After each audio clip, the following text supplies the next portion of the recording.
This is SpiceFM. The show is The Adults in the Room. I have a guest who is also a friend of the guest. She was here last month and she ruffled your feathers. She made you start thinking of things that you don't want to think. We had a conversation about sex education and parenting when it comes to our children. Today we want to now segue in and mix these questions up. I want us to talk about building consent and, most important, building a consent culture. Consent from childhood to adulthood. That's the conversation we're going to be having. If you are new to this particular station, you can always plug in and get to see Emily Ochieng in light, in her real self, when she's explaining some of these issues through our stream that is www.spicefm.co.ke. If you have any questions dealing with consent or building of the consent culture, I want you to plug it in on our WhatsApp line 01102 88162. And of course, you can call in later on at the top of the hour on 0719 012600. And you know our socials, SpiceFM KE on Instagram, Facebook, and Twitter. Make sure you give us a follow. How are you, darling?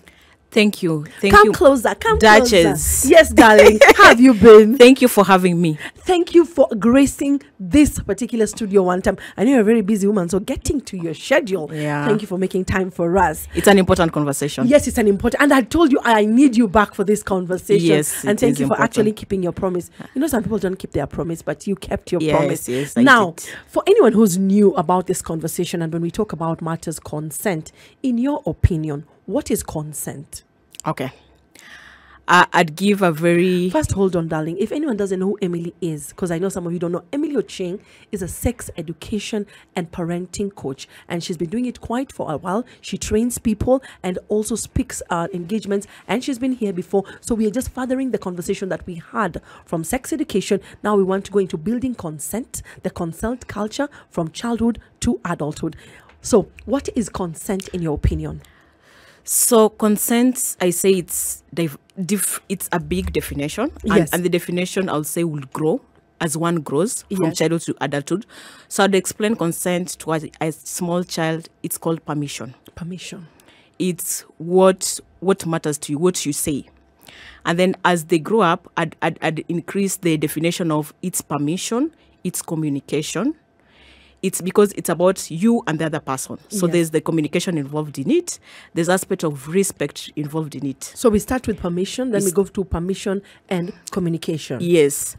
And for an adult, it's also about the entire conversation of still permission, conversation, empathy, all those aspects involved. Because people tend to say, yes, consent is a yes-no answer. Yeah, but it shouldn't be like that. It's not, because yes, no involves a lot of things. It involves empathy and feelings. Yes. Which we miss out when we just define consent as a yes or no. Yes. And most of the time, when we come to, in terms of the sex, then most of the time we tend to say, look at consent only in terms of the sexual consent. And there are other forms of consent. The conversation on consent starts way before even the sex conversation. Yes. Because we see consent is a practice. Giving permission is a practice. Yes and no is a practice. Building boundaries is a practice.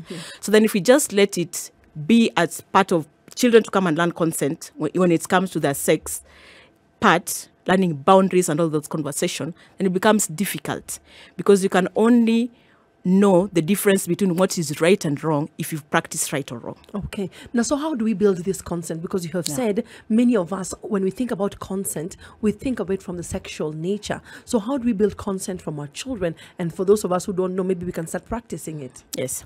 So I'd say for a child, the definition is done in I'll summarize it into 5 ways. Yes. So the first is the child learns what is my boundary.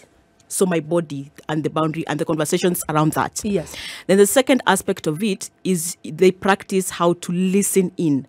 So you are teaching your child to listen to their feelings and emotion, because sometimes when they set boundaries and things are off, how will they react? For example, if I was somewhere and I feel some stingy thing in my stomach. Okay. So you're telling them how to be in tune with themselves. and understanding that language and speaking it out. 3, you're teaching them about permission. So permission is where they can say what they want and what they don't want. And 4, you're teaching them about accepting no. So you see, I may say yes, but the other person says no. So how do I accept that no? And also teaching them to practice the no, because it's a practice. How do they themselves say no? Okay. So to a child, you'll explain those 5 key areas. Now, I have a question on the part that you've said we are teaching them to feel themselves, to be in tune with themselves. Yes. Someone would argue or say in layman that, hey, isn't that supposed to come naturally? No. So how am I supposed to tell the child to always tell or express themselves when they're upset, when they feel this and that? Or am I supposed to teach them to create boundaries? You see, teaching is about modeling and allowing. Yes. So I'll give you, for example, an example of a child playing. A friend comes over, they want to play. And what your child says is, I don't want to play. Sometimes a parent will force their child, go and play. Because Nani has come home, they want to play. Yes. So Mama Emily has come. Yes. Na mtoto wake, you have to play. Yes, go and play. Yes. So you see, number one, you've not let that child listen to why they're feeling they want to know not to play. You force that child to go and play. So Maybe they are being stubborn, Amy. Okay, there are cases, Yes. but you see, when you constantly do that, the narrative you're creating is different. Okay. So you're not teaching this child about boundaries, number one. You're not teaching them how to express how they feel, and you're not teaching them to set that. So when you're talking about the term, the consent culture, and this is why we say it's a practice, because I want you to imagine this, Mbaka. If you've never said no, yes, you not say no when you're in a scary place, when you're in the circumstances are very off. Most definitely. Most definitely. Most of the time, even as adults, we struggle setting boundaries because we've not learned how to set boundaries. So you'll even find, even as adults, saying no, telling somebody no is very difficult. Yeah, and there are many people. Setting boundaries is very difficult because you've never learned and practice it. So then, when it comes to the terms of even the sexual consent itself, it becomes difficult for you to set those boundaries because you don't know how to express it. You don't know how to practice it because it's translation of one consent into another, normal consent into now the sexual consent.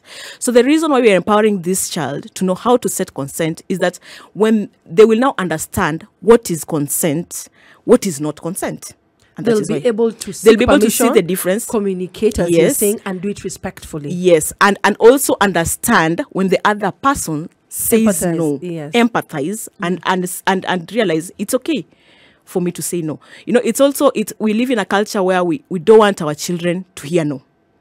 So most of the time as parents in this generation, we think no is so bad. Yes. But in the reality, the world has yes and no. Yes. So your child has to know as much as giving no and as much as receiving no, because if they don't learn how to receive no, they will not do it as adults. They will not receive no as adults. So it's something that they have to learn. They have to balance. Like, for example, when somebody tells me no and I feel sad, what do I do about my sadness? Mm-hmm. When somebody tells me no and I feel very bad, it's okay that person has told me. How do I respect that person? How do I respond and tell that person it's okay? That's your answer. Then how do I do with the feeling I'm not feeling? And that is why if you don't do that, now when we become to adults, we find cases of when people are told no, even in relationship, they get mad, they throw tantrums, they do all those nasty things they do because they don't know how to accept no. If you're just joining in, we are the adults in the room, and today we're having a conversation about building the consent culture. And when I'm talking about the consent culture, we're going to start from childhood, as you've heard Emily describing it, going into adulthood. Have you ever asked yourself why you can't take no for an answer? Could it be that even you are not taught well? Yes. And are you one of the parents who can't say no to your child? You are a yes, mom, yes, daddy. But that will cost you, according to Emily. Plug into this conversation through our social media handles, SpiceFM KE on Instagram, Facebook, and Twitter. The WhatsApp line is 01102886162. If you have a question, throw it there, and I'll be channeling it to Emily Ochieng, who is our sex education and parenting coach for today. And today, we're not only talking to parents, we're also talking to you who doesn't know how to build consent. Spice. Just joining in, this is SpiceFM, and today we have a guest, and my guest is none other. She's actually a friend to the show. She's been here before, and she's always carrying gems, teaching us and making sure that she pokes our mind, provokes thought. And today we have Emily Ochieng, a sex education and parenting coach, and we're having the conversation about building consent and building the consent culture. In our country, many of us tend to think consent is yes or no. Many of us, when we talk about consent, we only think about consent from the sexual avenue. But consent is much more than that. Before we went on the break, Emily, you were telling us about the 5 stages and you were breaking them down. Please continue. Okay. So as I was saying, the first stage, now when we go back to the first stage, which is telling the child it's about my body, your boundaries. Yes. So most children, when they're young, their boundaries and the world is about their toys. Yes. It's about them expressing greetings. They like say mine. Yes, it's mine. So it's about who they're allowed to play with their toys. Yes. It's about how they want to be greeted. So it may be Even touched, I've noticed. touched. Some may not want hugs. You're forcing them to hug. So the communication you're speaking is totally different. Oh. You are forcing, like when the child comes, their friend wants to play with the toy. You don't give that child the permission to say whether they want them to share. You see, you're allowing them to express, and you're also teaching the other child how to receive this other child's expression. So that's where the boundary comes from, those simple lessons. And then now you come to their body, now about the touch and their private parts and who should touch, who should not touch. So all these we say the foundation of consent education is on boundaries. Emily, let me ask a question just before you continue. Yes. So it is okay for a child to refuse to share? It's because a parent would be seated there thinking like, but they say sharing is caring. Or should we just be okay that if they don't want at this point, it is okay? That's what you're saying. For that point, you listen for that point. And then what you can do is you always bring the aspect of emotion. Okay. So why, as in, let that child talk. Maybe you ask, why did you refuse? Then you understand, then you communicate. So that the child, there's always an aspect of, you are reacting like this. What was the emotion and why do I deal with the emotion? Because you're always reacting to something. You're always reacting to something. Because the biggest challenge we have when we come to adults is adults think, and even in terms of the rape and defilement, it's mostly related to non-consensual. So people think it's not your right. It's my right. It's only my feeling. It's not about the other person. Yes. So when you allow people that time to be in tune with how they feel and how they react and to respond to the other person, you're creating 2 pathways, because consent is about 2. It's not about 1. It's about you and it's about the other person. Okay. So the dynamic, there has to be a balance between how I feel, what are my boundaries, the other person's boundary, and how they feel. You've mentioned something that I would like you just to touch on a bit, because I had a conversation earlier in the hour. Matters of defilement. So when you find a child, maybe they could be defiled, and God forbid, and they're not able to speak out, could that also be a result of that we did not build the consent culture, the yes, no, the communication adequately, that they cannot share with the parent that this happened to them? That can be one reason. Yes. Although there are usually several reasons why children don't speak about when they're defiled. Yes. So it's because also of the shame culture. They never speak about it. So they're also ashamed. They don't know how to respond sometimes. And most cases, most of the children sometimes don't even know that was defilement, because nobody had explained all those things. So that's why we need to do it. So that's why, because even when you're explaining boundaries, you're explaining to them what is not right and what is right. So you are allowing them to know, and you're allowing them to practice, because we say consent is about practicing. I want people to imagine your child watching Fast and Furious. If you are watching Fast and Furious and you didn't know how to drive a car, then you'd walk out and you'll drive like Fast and Furious. Yes, you'd assume. But the reason why you drive right is because you've practiced and you know what is right and what is wrong. Yes. So there's that point where you've practiced. So in terms of also consent, and even as adults, as we grow to relate it into sex, is you're not just watching the sex and the Fast and the Furious, but you know Fast and Furious is acting. Yes. And then you know how to balance it with reality.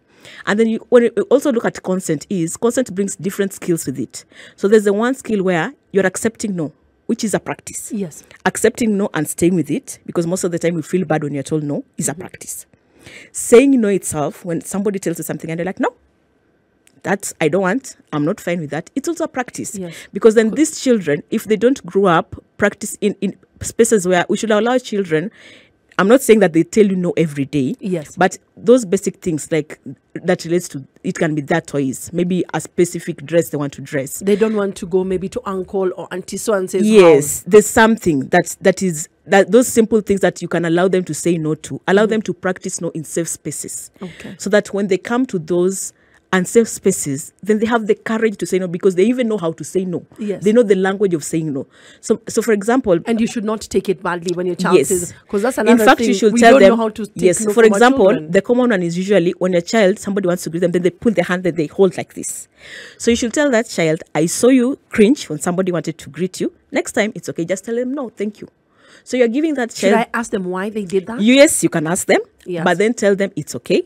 Now, next time, you can say no, thank you. So you've Sita given that Biambaya, child. Emily, we've been raised to told that that's bad No, you manners. see, you've asked the child why. Okay. And they've explained. And when you've understood their why, you tell them next word. Now you're giving them the time to say no. You understand? So if it doesn't make sense, I correct it. You correct it. But if it makes sense, then you I give them allow the them. language. You allow and you give the language. So for example, they come to you and tell you, maybe they're in the house. The sister doesn't want them to sit next to each other. So maybe you can ask, why don't you want, and they can explain, maybe I just want this time to sit alone. Maybe it's older something and it's just for that time. So you can tell the younger one may feel annoyed that the brother does not want. But you see, it's an opportunity for you to allow those two children to practice boundary and consent. So this one has said no and has told the brother, I don't want you to sit next to me. So you can tell the smaller brother walks away and is angry, and you tell them, I'm proud of you for listening to maybe sister so and so. No. How do you feel about it, and how do you want to do about that reaction?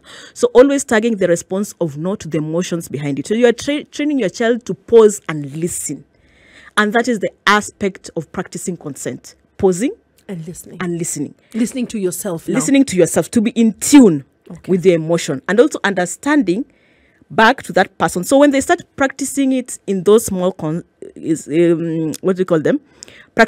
Groups, then it becomes easier even as they grow up, and now it turns into terms of now the sexual consent itself. Can an adult do the same? Like, as you're saying, pause? Yes. Can we use the same analogies or ideas that you're putting across for our children be adapted with adults? Exactly. So it's about telling adults, even from teenagehood, because now you start speaking about what does sexual consent mean, what are the boundaries to it, and allowing them to just listen and pause, because that is the practice. You need to listen and look at, because it's about two people. Because most of the time we find issues we have, especially that relates to sexual consent, is because the other person never stopped and listened. Okay. They did it their way. I want to ask a question, and this might sound off, but would you say that some of the things that are happening or are happening in our adult life have emanated from our childhood? I don't know whether to call them traumas or things that we were not, we gave consent to or didn't give consent to. Let me give a practicality, and don't laugh at me, but yeah, this is me. I have a problem with men with beards, not in a bad way, and I know the beard gun is a thing.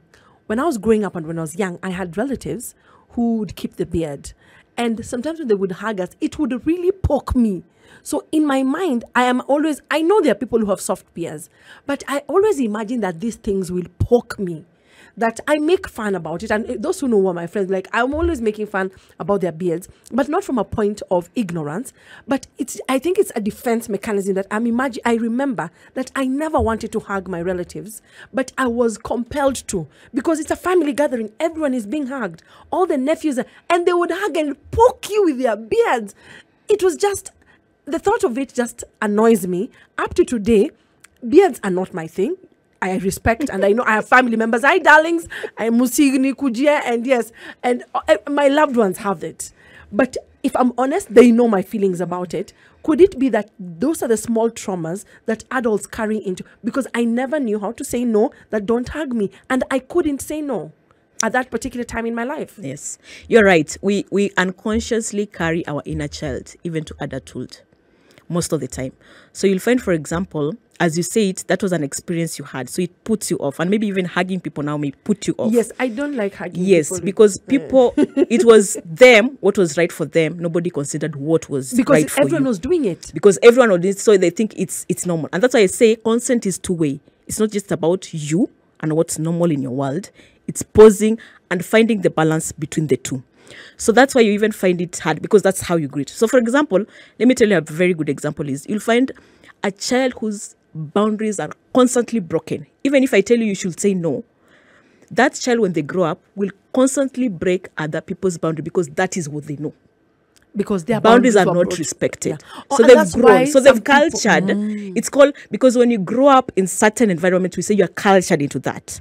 So there's an aspect of the social coercion itself. So you're cultured into knowing boundaries are broken. No is not an answer, because your no was never accepted. Rules are meant to be broken. Rules are meant to be broken. So that's how you grow up. So even you get listening and pausing and finding the other person is very difficult. And that's why we say the conversation has to start simply from childhood, and we have to change the narrative so that we embrace all these things. Empathy is learned. respect is learned. Kindness is learned. Practicing boundary itself is a learned skill. So we grow up learning all these skills, and then we become now sexually fit adults. Because do you know how to say no, or are you one of those people who finds this as a challenge? Are you traumatized by certain things when you think about it? We're talking about building the consent culture, and we want to talk about it from building it from our children. Many of us do not believe that consent culture should be even discussed when it comes to children. But from what I've been learning from Emily, not only today, but from our previous conversation, is as consent culture needs to be practiced, need to be learned. We have a lot of unlearning to do. It starts from our childhood. And those of us who are already damaged, listen to this conversation, because Emily has gems for you. Spice. Flagging in, we're talking to Emily Ochieng. Emily Ochieng is a sex education and parenting coach, and she talks about so many things. And today, I want us to just plug in to matters consent. The consent culture in our environment is very touching, and very tricky. Many of us think when you talk about consent, it's a yes or no kind of thing. Emily says it's not, and I like the way she's broken it down. And Emily, there's something that you said, and you were talking about when we need to start it from our children, matters of respect, permission, communication, and empathy. Mnaona nasikiza class. Now, let me give an instance. There are many people who have children from different ages, and I'm sure they have seen it, because I have also seen it with my child. There are people my child can greet very easily without a problem.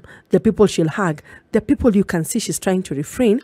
And I, as the mother, have just learned today, I need to stop forcing her. I'm always saying, Salimia, Auntie Emily, Salimia, you get. I need to stop that.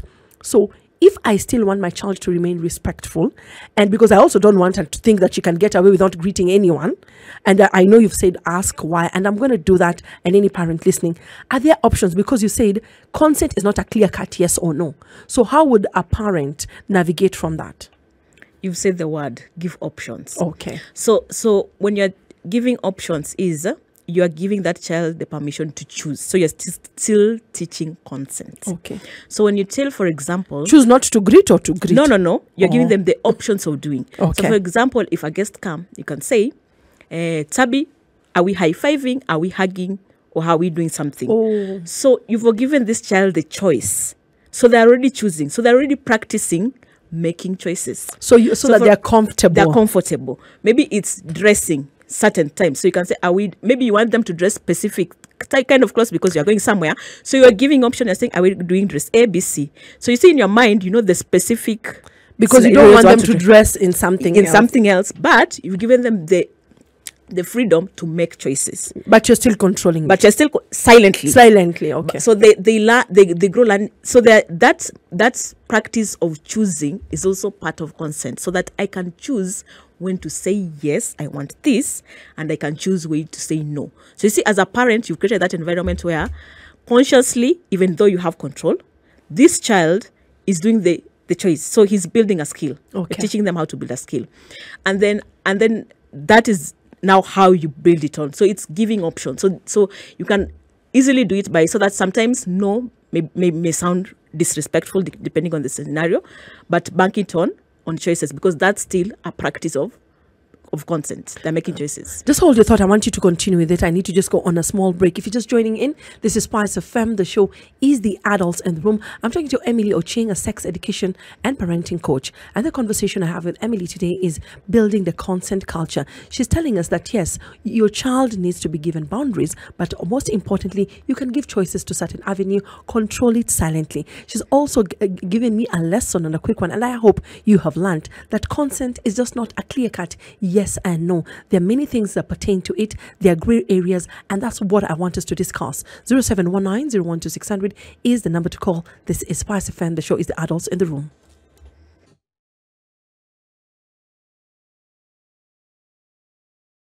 Sugar and spice and everything nice.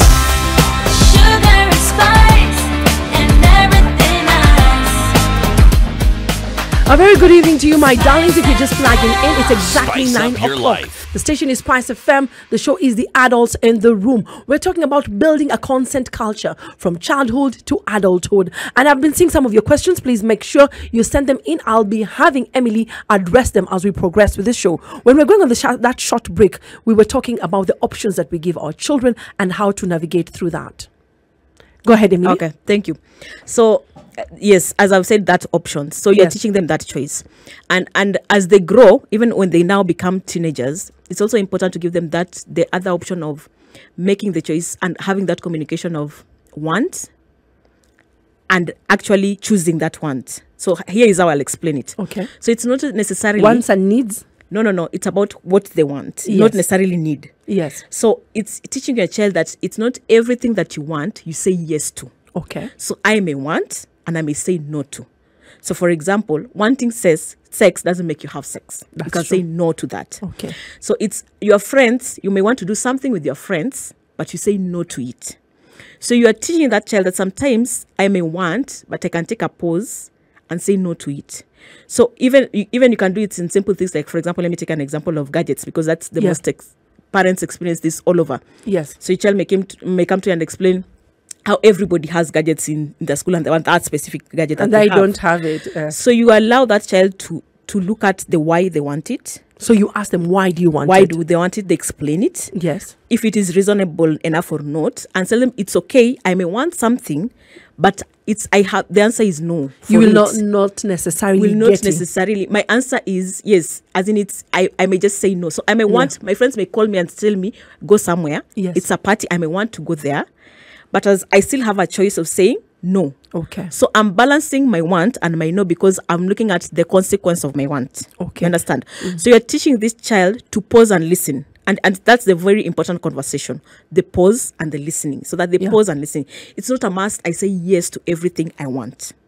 I get what I you're can saying. say no, yes. Because many a times I've had parents and I've also gone through the same experience where I'm told in fact, the latest one I'm facing is some of her friends on social media. Some of her friends have YouTube channels, her classmates, and she's been asking me about it. And I'm like, in this house, you're not even going to enter even Twitter. Like that's me. And I've been saying that those are your friends' families and those are their values. But in our house, we do this. So that aspect of saying no sometimes gets our child to become moody or they feel some type of way from a parent's point of view. And remember, we're learning to tell these children no. Yes. How do we go forward from there? Because yes, I'm getting the part of consent. I have told them why they can't have it. I have given reasons to it.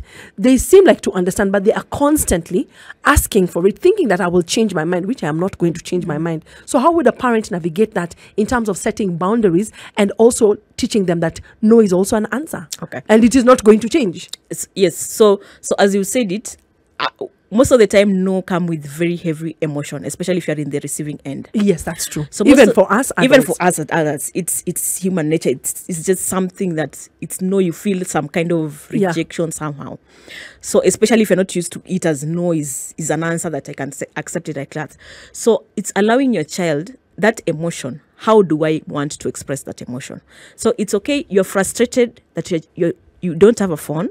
Your friends have a phone. What feeling are you feeling? They'll say you that. What do you want to do about this? So you ask them those questions. Yes, you ask them so that they pause and listen. Okay. Because I want us all to remember, consent is all about pause pausing and listening to yourself. Yes. And to the other party. And to the other party. The empathy part you're the talking. empathy part. You're So a they good pause. teacher. Yes. So they pause and listen. And then they ask them, how then do we deal with it? Because your consent is also about teaching people how to manage the emotional attunement. Okay. Because if we can't handle emotion, even as children, we'll not handle it as adults. So we will throw tantrums when you have rejections as adults. Yes. And we see this. It happens in Quite our a lot. Quite a lot, even beyond the sex conversation. Yes. So allowing them to be in tune with themselves and how would they do that? So you allow. So you are also teaching this child that boundary is okay. It's not bad for you to be different from what others are doing. Because there's a lot of peer pressure when children grow and they enter into twin and teens. Yes. Because now their world moves from the small family, it becomes the world of the friends. As what the rest are doing. What the rest is doing. And that is natural process. My friends. Yes. So the only thing is trying to bring them in such a way where they can see their friends and still say, this is my grounding. My grounding is, and my grounding is okay even if it's different. You can have it, I don't have it, and it's okay. It's okay for me. Okay. So they learn that. So, and that's why I'm saying it's very important for us even to give children those rejections, so that it's a lesson they're learning and you're teaching them. It's okay. The rejection is okay. Having firm boundaries is okay, because even when you practice, you see, children learn a lot from modeling. Yes. So you telling no and staying on your ground is a lesson you're teaching your child. You're teaching your child, even if somebody pesters you 1,000 times, the lesson you told that child is, Mama is not going to say yes. It is still and no. that lesson you told that child is, you are even when you say no and somebody that pushes to the end, your no is a no. Yes. So it's an important lesson you've taught that child. You're grounded. So as a parent, don't feel bad when you ground your child on no. You're teaching that child a very important lesson. Okay. Yes. Now, there's something that you've mentioned I want to plug in. I see a lot of adults who don't know how to face rejection, who don't take no for an answer. And yes, you've mentioned we can have children when they've told no. Some would throw tantrums. You've seen some people who their children can really embarrass them in supermarkets because daddy or mommy said they can't buy this particular lollipop. Now, the part of consent, permission, and boundaries, I'm seeing it play.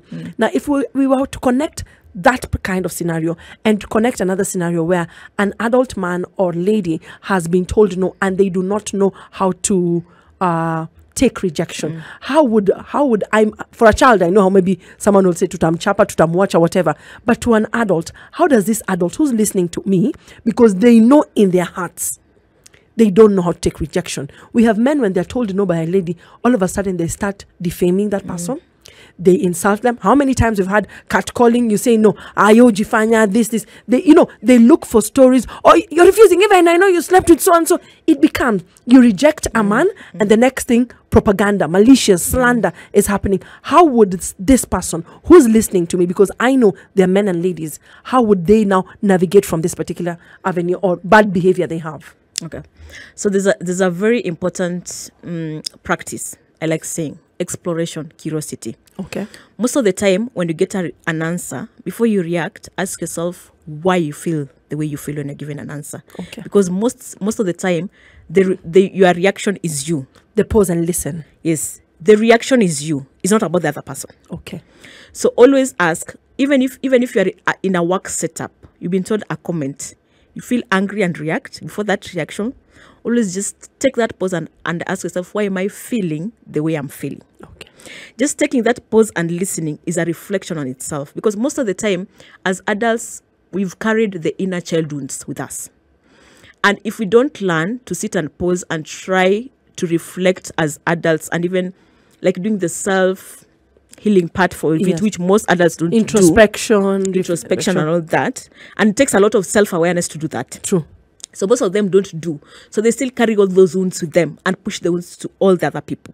So the important thing is just that little pause, reflecting and asking yourself why you're feeling the way you're feeling. When you start pausing and asking yourself why you feel the way you're feeling, it creates a big difference. So just, even as adults, we should learn to take that pause and listen. Listen is a very important skill in consent and in all consent manners. Yes. That listening. And then in terms of also the consent part, even as adults, I know this, and most of us never have this conversation, is not just about the man or the boy who doesn't listen to the girl. Yes. Sometimes it's also the girl who doesn't know how to give a no. Because they've been wired, there's what is called social coercion. So your brain has been made to think that saying no, depending on the cultural aspect that you have, all the social and the gender scripts that you hear. Or the situation you've put yourself in. Yes, it's bad. So it's also the other person to learn and listen to themselves, and how am I reacting this way? What should I do? And it's affirming that whatever answer I want to give, it's about me. So I start with me, then bring the other person on board. Okay. You don't start with the other person, then bring yourself on board. But in our cultural setup, even when it comes to the terms of social consent, most of the time you're tuned, you're grown up, you're raised to know that it's about pleasing the man. Yes. It's about the other person before you. Yes. But now it's trying to rewire this conversation and thinking me, then the other person. Okay. So it starts from so you come first. Yes. Then the other person you bring on board. So that balance, you understand, when you're looking at it in terms of that conversation, and looking at it, and then able to, because when we speak about no, then we remove the gray areas, because sometimes most gray areas occur because you're silent. Okay. So you don't know whether it's a no or yes. Then it's a different conversations altogether. But when we learn to speak it out, no, which you're trying to teach people to learn how to speak it out, then it becomes easier to know this is a no or this is a yes, and standing firm on your no. You remember the other lesson we said about standing firm on your no. Yes. So no or consent, not even no, consent should always be verbalized. There are a lot of gray areas. Let's discuss those gray areas. So this is the thing. So when we look at how we say it, yes, technically the scripted thing, we say that consent should be verbal. Yes. That body language is not sign language. Yes. So yeah, I've heard people say that, and sometimes I'm like, I could be shaking my head. You need to understand. I'm saying no, but they're saying body language. In consent, we say body language is not consent, sign, because we say the yes should be enthusiastic. Okay. Which will come with a lot of enthusiasm. But why I'm saying there are a lot of gray areas is sometimes we've not learned to express. So most of the time, people tend to speak with the actions rather than words. Yes. But it becomes a very murky area, especially when it relates to sex. Yes. Because now the conversations might be different, because it'll be like, I don't want, I want. And there's this thing of where men have grown thinking that women play hard to get. Yes. So they're saying no, but they mean yes. And sometimes your no actually is a no. Yes. So those are the ones I'm saying. There are a lot of gray areas when we come to that no. But ideally, we say consent should be enthusiastic, yes. It should be said, verbalized. We take that, and we say it's a matter of what you say and not your body language. So that comes in terms of even sexual consent. Okay. And I want to relate it back even to children. Yes. When even children play with each other, when your child learns how, when the other child, when they frown or they're doing something, maybe they don't want, it's time to pause and listen. And that is a skill that they learn as they go on that pause and listening thing. So now when you're talking about children, let me just take you back quite a bit. And you've said sometimes the yes or the no needs to be enthusiastically said or verbalized. We find like that children who they'll look and because you're saying, I'm the mom, I'm the dad, I'm the auntie, najua toto, like hataki, you're like, will you eat this or that? And you're looking at them, you're like, oh, hataki, you always make, because you're thinking you know them and you can judge them from this facial expression. Is that something we need to practice, or we need to let them speak out? Because I have seen many people, they ask their children something, the child doesn't respond. Mpatie, he ate this, kula chips na sausage, and yet you ask the child, they didn't answer it, or they give an expression or a facial expression, and based on what you are saying is, body language is not sign language. It needs to be said. We need to try as much as possible, say it enthusiastically. Now, should we train our children when it comes to responses and showing permission, consent, and communicating? Yes, you try to make them as much as possible say the words. So like when your child does this to me, most of the time when my child shakes the head, I ask them, what does that mean? Also, even if you know, you just decide. So that so I'm trying, even if they give me signs, I'm trying, like they push, and so I'm like, what does that mean? So you know they are pushing, but you want them to talk. Yes, so I'm trying to pick them so that they learn to communicate and say their words. Yeah. So as much as you know what the language is, but you try as much as possible, what does that mean? Oh yeah, because what you're saying, body language is not sign language when it comes to consent. Yes. And then consent is not about being subjective, it's about being objective. So that is why it's say, as much as it's about you, it's about the other person. So what is right for you may not be right for me. Yes. You understand? And I need to communicate that. I need to, and it's have about empathy. Communication. You understood? So yes. So I need to ask, this is what I want, but is that what you want? I get you. And this is what I'm comfortable with, because it's about also boundaries about what is comfortable for you, and is that what is comfortable for you?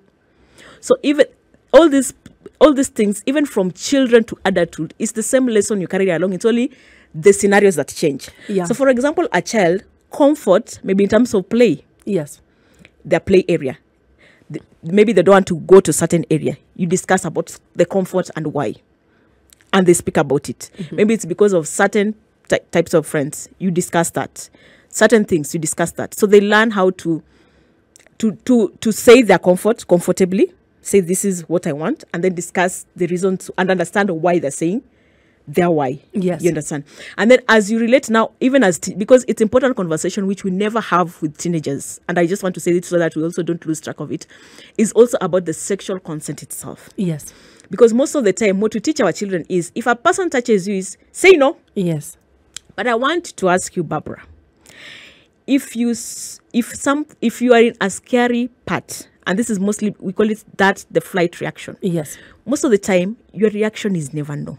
Yes, because you're thinking, let this happen, I get out of The here. fear and all those things. So you're numbed. Or I'll be killed. Sometimes you're put in Yes. situations where... So you are numbed. Yes. So even Emotionally also. you're locked somewhere, because the reaction naturally is never that no that we say. Yes. And especially if you've never practiced that no.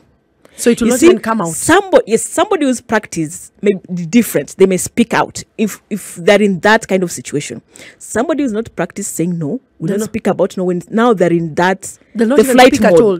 They'll not even speak at all. The flight mode, they'll not speak at all. Yes. So it's also teaching that child that sometimes you may be in those situations where you lose that track. So you may even, for teenagers now, even start playing the sexual scenario. Mm-hmm. So if this happens to you, what will you do? So they start practicing it in their head. You understand? If I was in such a market situation, you're just talking. Mm-hmm. What will you react? It's a play scenario. Maybe we are discussing about rape. Yes. Defilement in the house. We've seen a case. Yes. So like if maybe you are in a room like that child, what will you do? Yes.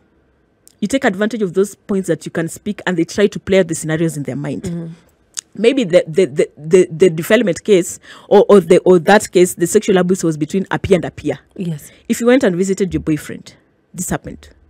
What would you do? Mm-hmm. So they start playing it in their mind and seeing what the likely scenario Because is. majority of them never speak out. They never speak out. Yeah. Because they don't even know what they would have done. Then the next thing is, because the only thing you told them was yes and no, and maybe they were in that scenario where they won't say no, so they said yes. So they were conquered in a corner. They said yes, But and they it's knew deep very down. well they were saying no. They will live with the guilt and shame, and most of them will never come to you and say, by the way, majority of sexually abused children never say they were sexually abused until they're adults. Yes. Majority never speak Yes, about and it. again, when they speak about it, we Yes. discriminate them. We're Yes. like, why didn't they talk? Why didn't they talk? But there are a lot of dynamics that makes that happen. So it's also telling this child that sometimes something may happen, but it's okay to come back and say that this happened. So you can tell them, as you play the scenario, if this happened and you had nothing to do, it's still okay to come and talk about it. So that they know that whichever reaction they had, it's still okay for them to come back and speak about it. Because they never speak about it because they don't know how to turn to. They're filled with shame because they know the only word they were told was saying no. They know very well I was cornered in some, maybe it was even the boyfriend called them to go eat lunch, and it turned out into being or visiting for a movie, and yes, it turned out something, and they don't speak about it because they know they grow with shame, and they don't want to bring it because you never had that other option of telling them, if this happens, speak about it. When we come back, Emily, I want you to break it down to us as a parent, how someone can open up or build a relationship with a child so that they can be able to instill some of these values. Some people have created fear. Between the relationship between them and their children is very distant, that even as we're speaking about it, they don't even know if their children are sexually active. They don't know if their children are able to say no. And some people, their children, see their parents and all they say it is yes, daddy, yes, mommy, because we have instilled fear in them, maybe because of the manner of parenting or discipline. So I'd like you to share with a parent or a potential parent out there how best they can instill this consent culture within their house and what they need to do different, because many of us sometimes parent from a point of lack of knowledge or from a point of how we were parented, and all we need to do, we are doing what our parents did. And if you're honest with us, Emily, some of our parents did very interesting things. If you're just joining in, this is SpiceFM.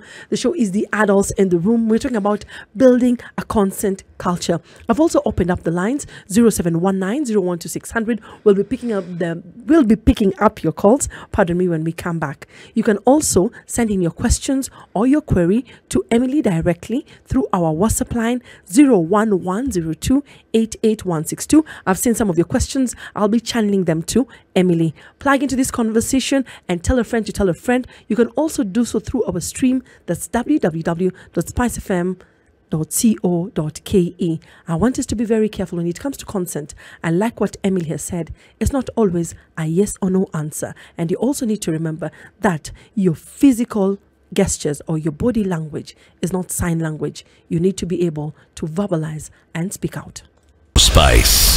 Joining in, this is SpiceFM. The show is The Adults in the Room. I'm the Duchess of Economani. Today we have a guest, Emily Ochieng, a sex education and parenting coach. And the conversation we have today is building a consent culture. And we're building this consent culture from childhood to adulthood. And that's the conversation we have. You can plug into this conversation and send in your queries or your question or even your comment through our social media handles, SpiceFM KE, on Instagram, Facebook, and Twitter. Remember, our WhatsApp line is 01102 88162, and you can also call in on 0719 012 On Twitter, I have a gentleman's comment which I want to plug into the question I was asking. Consent should be instilled in our children at a young age. They need to have a voice at home, and their opinion should be encouraged at the dinner table. They need to build confidence to speak their mind and some issues, especially sexual matters and those of their bodies. Now, before we went to the break, I was asking you, how can a parent who does not know or maybe has not built a very good relationship with a child build a consent culture within their relationship in across all ages? Because if we are honest, some of us, our children fear us. Some of us, there's a very big disconnect between our children. Yesterday, I had a child call me on air.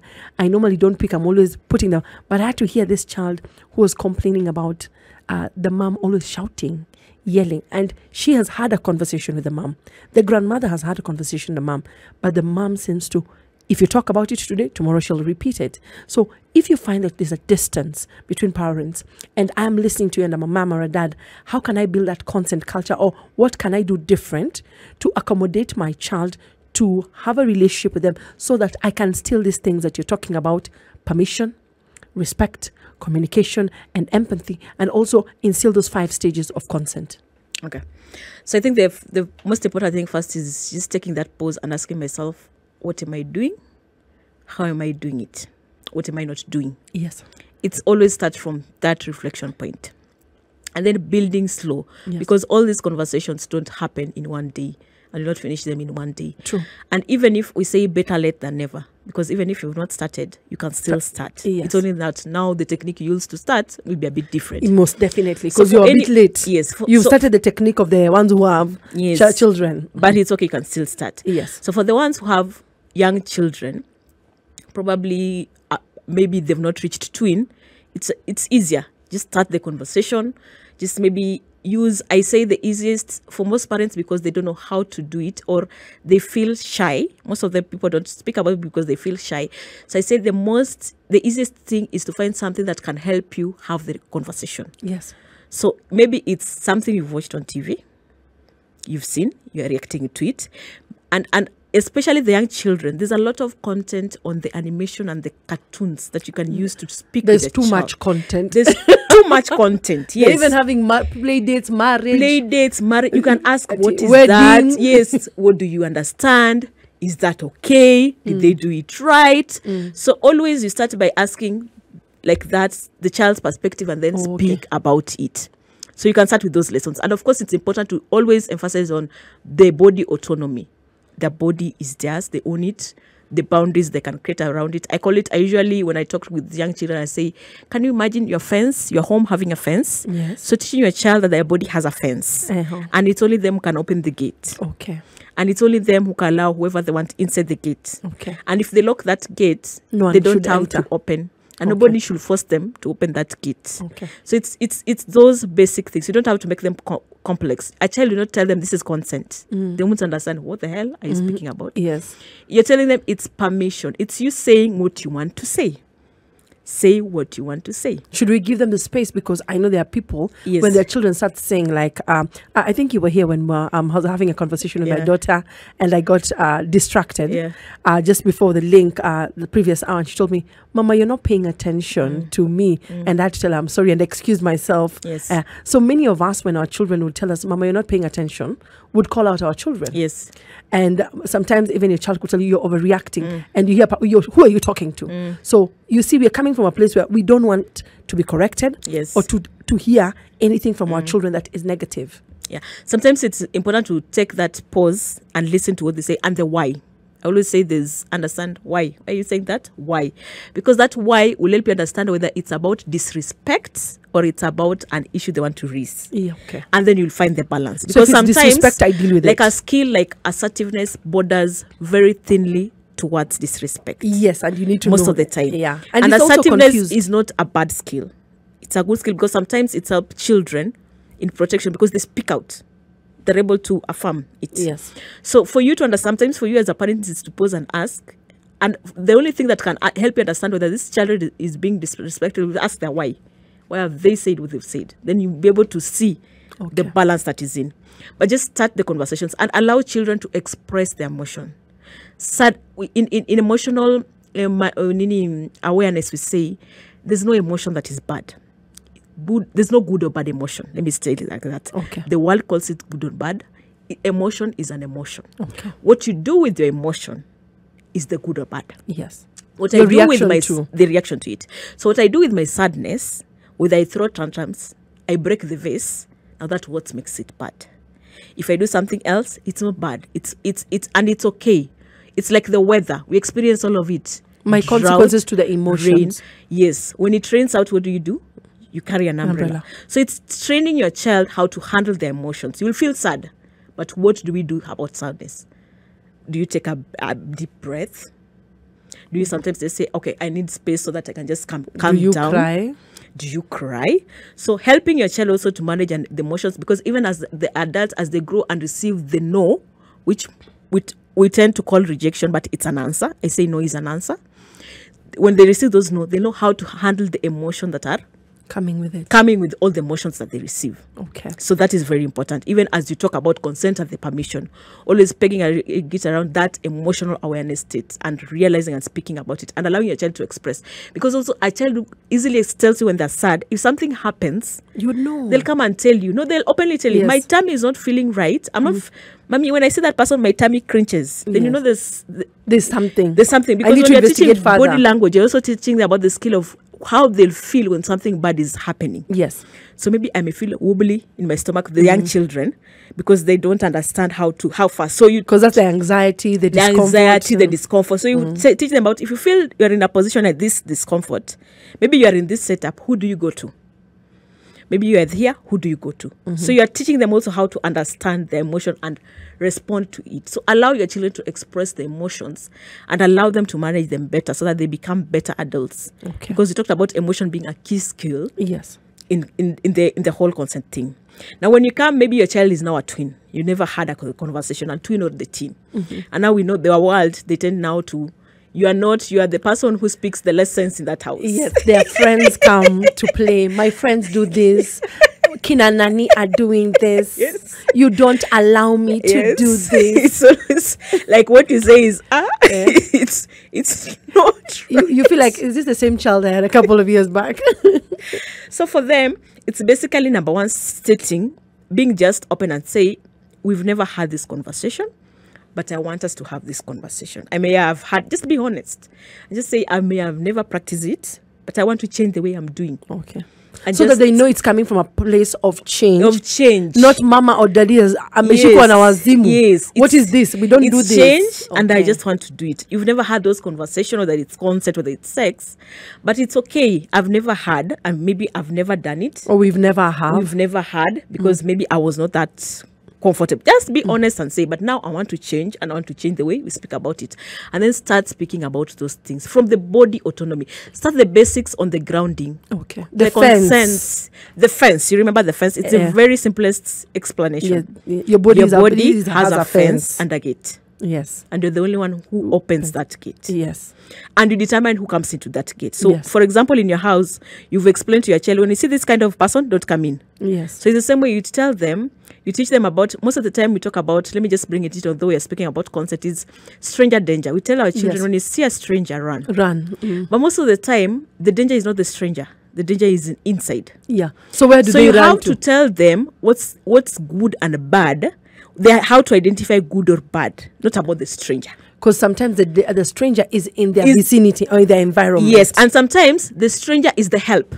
Okay. Because they may be in a situation where that woman who was carrying a child where they were around is the person they can run to. Yes. So you're teaching them how to identify a safe adult or a safe person and an unsafe person, not a bad. Because sometimes So that we talk stranger about- would be the help. Yes, that stranger will be the help. And you that told them policeman stranger- will be the help. And they you run told to. them stranger that danger. woman will be the help. And you've told them the stranger is the danger. Don't speak and to sometimes strangers. that uncle or auntie Is the one. is the unsafe person. Yes. So let us stop speaking about stranger danger. Let's start speaking about safe and And unsafe unsafe. people and define what safe means and what unsafe means. So for example, unsafe is if this person constantly tells you something, you don't want to do it and they constantly do it. That's unsafe. That you speak about it. Come and say, for example, so and so, uncle so and so, they keep want to hug you, you don't want, and you've expressed no.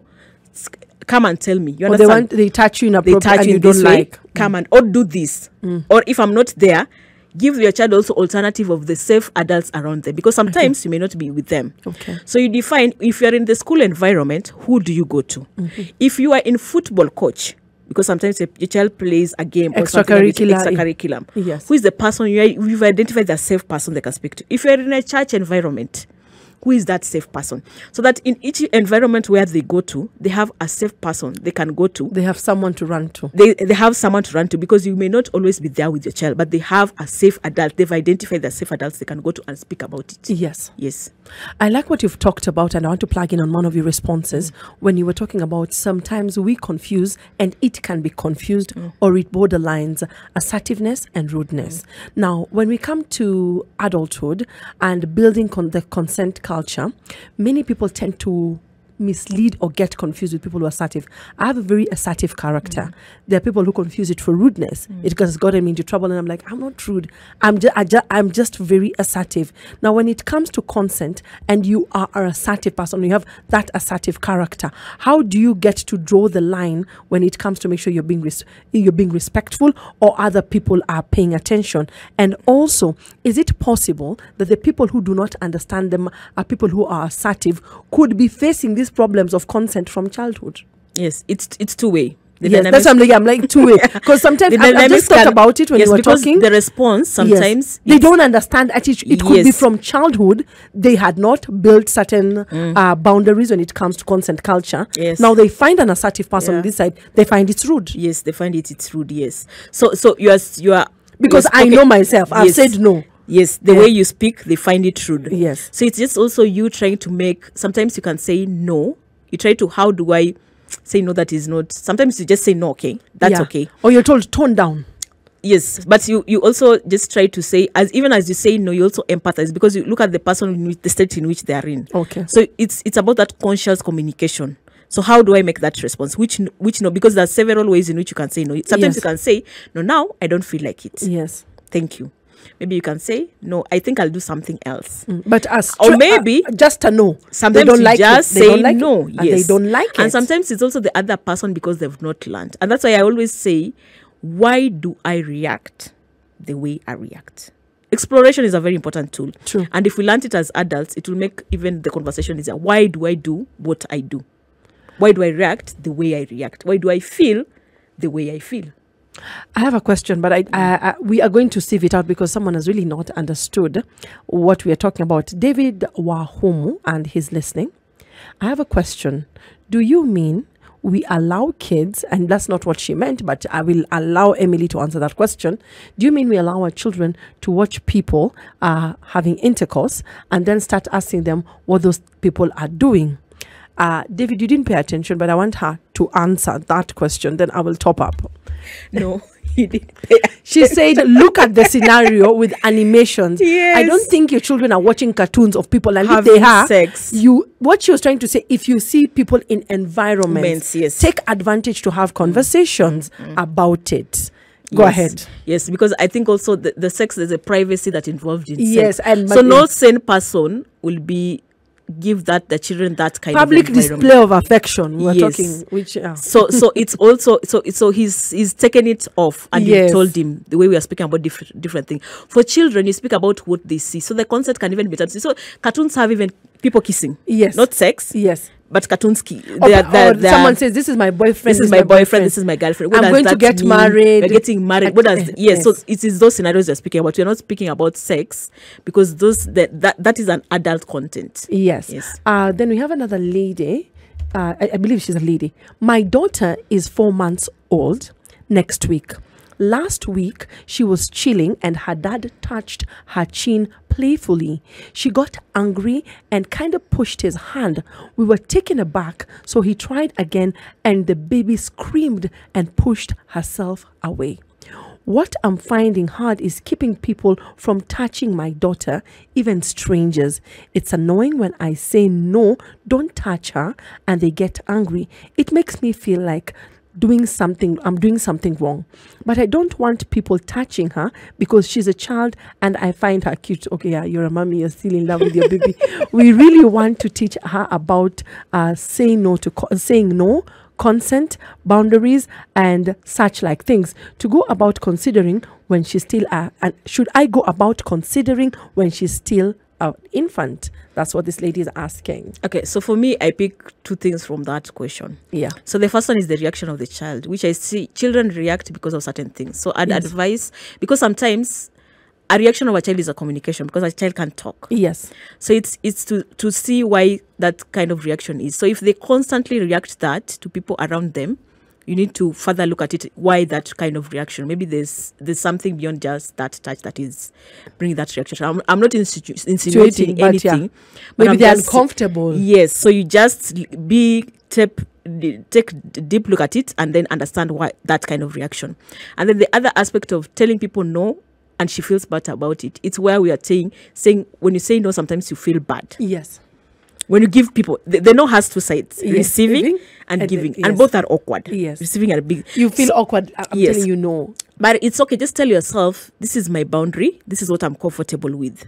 So say you are not with grace. Just say it and just learn to say no. These are my boundaries. And when in time when you do it like that constantly, then you learn even yourself to be just comfortable with saying no because it's okay. So always tell yourself, it's my comfort. Yes. It's my comfort. And you're allowed to do that.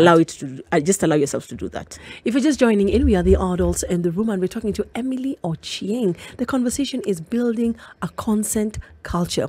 If you can call in on 0719-012-600 or send in your question through our social media handles, SpiceFM KE on Instagram, Facebook and Twitter. Someone else asked, what's the number? I'm tuning in. The number to call is 0719-012-600. That is 0719-012-600. Our WhatsApp line is 01102-88162. We are the adults in the room. Spice. Conversation we're having is building a consent culture from childhood to adulthood. 0719-012-600 is the number to call. You can also opine on the conversation through our social media handles, SpiceFM KE on Instagram, Facebook and Twitter. David, the one who asked the question about what we should let our kids watch, has said, thank you a lot for explaining. I've understood. Hello, Spice. Hello, Spice. How are you, sir? I'm fine. I'm Dennis. Hi, Dennis. What's your question to Emily? Okay, I need to go to conversation. Yes. Oh, Dennis, I lost you. 0719-012-600. Send in your questions, and when you call, please reduce the volume of your radio or your gadget so that I could hear you better. Hello, Spice. Hello, yes, my name is Bernard. Hi, Bernard. What are your thoughts about the conversation, or do you have a question for Emily? No, just want to say that the conversation is good. Yes. Yeah, we are learning a lot. Thank you for plugging in. Okay, thank you. Keep it up. Asante. Raphael Njugu says, no is bringing a heavy burden if you're not used to saying it. Saying no feels like you're doing a big mistake. People may take advantage of you if you accept it from an earlier stage. Talking about saying no and correcting our children, what happens to the yes daddies and the yes mummies? How do they divorce themselves or get themselves away from that? A very interesting conversation because most of the time, the yes daddies and mummies is because they're trying to live their childhood Because they were told through their no. child. Yes. Because sometimes there are parents who are constantly told no. Yes. So they're trying to leave that other angle, which they never lived. So it's two sides. And they tell you, I don't want my child to experience Yes. what I went through. What I went through. Yes. So it's also about that parent doing self-reflection on them and trying to find the balance between both worlds of control Yes. and being permissive. That kind of balance. It's about the personal reflection for the parent. Yes. And also just when you tend to do things with the pause, it gives you a better reflection of even how you're supposed to do it. Okay. So it's them to constantly do pause for them. And sometimes it's even the other parent to call on the other parent who is continuously giving, because sometimes you don't see. Yes, you don't see. And you notice that the other parent can Yes. never say no. Because I know children who know that there's this mommy can't say no or Yes. daddy can't say no. So they'll always shoot their shot on that side. Yes. So you need to call out your partner. You just call out and then just have the conversation of telling him to consciously maybe see how they do that kind of answer. It's also important to have that. Now, if someone has reached a place where they've had a yes daddy, yes mommy, and then they grow up into adulthood and everything was yes, and now they reach a place where they're now being rejected, and Emily, Barbara, John is being told no, and they're not getting it. How do they come out? Because today is one of those conversations where someone is self-reflecting wherever they are seated. So these are the kind of, I may say, the difficult adults we have in adulthood. Yes, and there are quite many. There are quite many. The adults who need reparenting, there are quite a lot. So it's also, sometimes I say it's sometimes when you constantly say no, you're also trying to bring something. And sometimes it's also, you can, if it is a friend you're very close to, you can also just bring out that point of self-reflection. You can, sometimes saying you do it may seem angry, but you can say, me sometimes when I'm in such situation, I do this. So it becomes you're trying to communicate, but indirectly, because sometimes when you do that direct communication, it's also a friction, or they come from the point where they've locked, so they don't understand you because it's from it's their point. But when you try to bring it like, for me, this is what I do to help me this. If they genuinely have people who can have that conversation, then it becomes easier to be in tune, because it's about self-awareness and taking that pause and communicating. And sometimes the people who help as adults look at ourselves differently as the people around us. Yes. Who communicate to us. So I'd say if you have a friend who may be behaving off, it's okay to call off, maybe speak about those kinds of things that you see happen, that you see are wrong, because sometimes you never know. It's about what you do is about, it brings change. Or sometimes, let me say, especially in relationship, you can even just speak out and say, when I say this, usually say this, and I feel this. Okay. So you, as the other party who feel you're not being listened to, just start telling them, I need you to be pausing when I'm saying this so that you listen. Just hear me out. Just hear me out. Okay. Because when you start small, and maybe with progression, they also start saying, maybe what she's saying or he's saying makes sense. Okay. Yes. This show cannot end without you touching on matters of sexual consent when it comes to adults. What are your thoughts about the society feeling like it's a yes or no? And why are many of us not able to accept or just even verbalize? Because many a times when instances where someone has been accused of rape, you will hear the man say, she never said yes or no. She never refused. What are your thoughts about aspects of sexual consent when it comes to society today? Okay. So first and foremost, I'd say we say where consent ends, rape begins. Okay. Because most of the time you find rape is because people think non-consent is okay. Okay. They think like it should be automatic. It should be automatic. Yeah. And sometimes some of these constructs are because of the maybe culture. So there's a commentary reason to say, but the wife or the girlfriend, that's the role. But those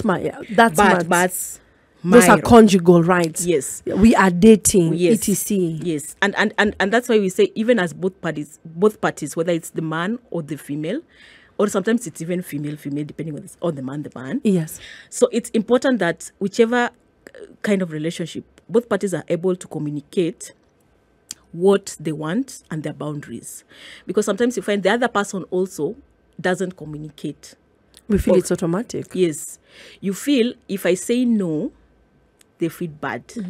Or sometimes there's this thing where people constantly tell you, they keep pushing coercion. Yes. So they coerce you till you say yes. But in terms of sexual consent, that is not consent. You felt pressured. Because it's pressured. Because Yes. sexual consent, we say it's an enthusiastic yes. Like a free will. Yes, in a safe environment without all those triggers and all those things. Okay. So when you have that kind of situations, I think it's the communication should be from both ends, where even the other person who feels my right is not being taken, can actually communicate and say, this is off, this is bad. They can stand and say no. And that is why we say we need to practice all these things from early childhood. Okay. Just 2 days ago, I was in a setup listening to GBV discussion in campus. Yes. And one of the boys said, which was very sad for me, that I learned what GBV was when I was going to finish campus. As in that age, that's when they understood. And that is in the early 20s. Yes, they're in their mid-20s, because they're around 24, 25. Yeah. That's when he learned. That's when he learned what Gender-based violence was. He never understood. So sometimes even the people who feel that are the aggressors, some of them may not know. They are even aggressive or aggressors. Yes, because we never speak about these things. We never speak about what is rape, what is defilement openly. So that my teen who is going out and is defiled, or who a teacher coerces into having sex, we know that this is coercion. Yes. And this is not right. This is undue pressure. This is undue pressure. Who a coach coerces and sodomizes can say, no, this is coercion, because we never This is where a house girl takes advantage. Or yes, the house help takes advantage of your son. Of the sons. You understand? Because you never speak and explain what all this is. So even as parents, we literally have to speak about this. We have to explain. And especially ages where the now teens and twins, they now start understanding what sex is. Yes. It's important for us to explain all this scenario and explain what is and what is not. So that, as I told you earlier, it's not about telling a child. It's also a child knows bad or good. It's understanding both sides so that you can know this is a no, and this is how a no is, and this is how a yes is. And this is how I should take it. This is how my boundary is, and this is how, when my boundary is broken, this is how it does. So we need to have those conversations right from early so that people grow up understanding and people know. You'll find even from that conversation, I was very sad because even ladies didn't understand what consent is. Like, they think it's automatic. If I'm your girlfriend, I need to sleep with you. It shouldn't be. I need to have sex with you. No, it shouldn't be. You understand? It should be, I should be want to, and you should want to. Yes. Free will, and as you're saying, with enthusiasm. Yes. And we need to speak about these things, and we have to have open conversations about it so that people understand what it is, what is not, and people start respecting it. Because sometimes some may, of course, abuse. They know but abuse. Those are people with psychological issues. They need different help. But then there are those people who don't know. And these are the kind of people we are looking at who that small information can change the narrative of how they even think about it. Because even most of the time when you look at teenagers who've been defiled, who've been sexually abused, they'll tell you, and the saddest thing is when you listen to them and they say, I never knew this was bad. I never knew being touched was bad. Let me tell you a very sad story. So there's a mother who went to hospital because the children had infection. So when they're being tested, they realized these children were being molested. And it was oral sex. Oh, Lord. And the person who was doing this was the grandfather. So the grandfather will tell the young children, my D, it's like your mama's breast. Okay. So they suck. And you see, it's because these are homes where we call different names. The way when we say I remember you were telling the bad us words. Yes. So we don't want to name them as it is. We don't want to name them as it is. So this child who don't know what's the difference between a breast and a penis, and they don't know the roles, because and the grandfather has taken advantage of that. It's important not just to name. It's important for us to know the functions of our body and what they're not supposed to and do. what they're not supposed to do. Especially if they're a child, you make sure this is not for this. So you just explain, what is this penis? What do you use it for? What is this? What do you use it for? It's that simple. It's So the unsafe person in this particular scenario was a grandfather. Was the grandfather. To the children. To the children. So and that is why I say Sad. it's even the safety conversation that you're having and teaching them about you remember that boundaries and fence? Yes. It's not telling your child to lock strangers out. It's telling your child you're locking all the unsafe people out. And who are the safe people? People who touch you this way. Cross People your who boundaries. pressure you this way. People who tell you keep your secrets from parents when they do this. Yes. Or don't tell me. Or don't tell me. Those are people you lock out of that fence, because most of the time the 90% of the sexual children are sexually abused by the people they know, not Yes, the strangers on the street. That's true. Yes. If you've just joined this conversation, I hope you've picked not one or two, but several things. One of the things that I have picked, and I'm hoping you as a parent has learned, or a potential parent, is this thing that we say, danger. What does it call it? Stranger danger. Stranger danger. We need to start speaking about unsafe people, unsafe spaces. We also need to remember when it comes to consent, it not only has to be verbalized, but we need to remember it's a matter of permission. What are you telling your child? Can they communicate about it? Can they do it respectfully? And also, can they also remember to empathize? One of the other things that I also want you to take home is when it comes to our reactions, pause and listen. And when it comes to consent, it's not about the body language, because your body language is not sign language. You need to say it. Let's not just stick to yes or no, but remember that as you say it, encourage your children. There's nothing wrong in teaching our children that consent culture exists. No is also an answer. We are building a consent culture in our nation, and I want you to build that consent culture in your family. Thank you to everyone who plugged into the show. Thank you, Emily, for always making time to see us, to teach us, and to enlighten us on this.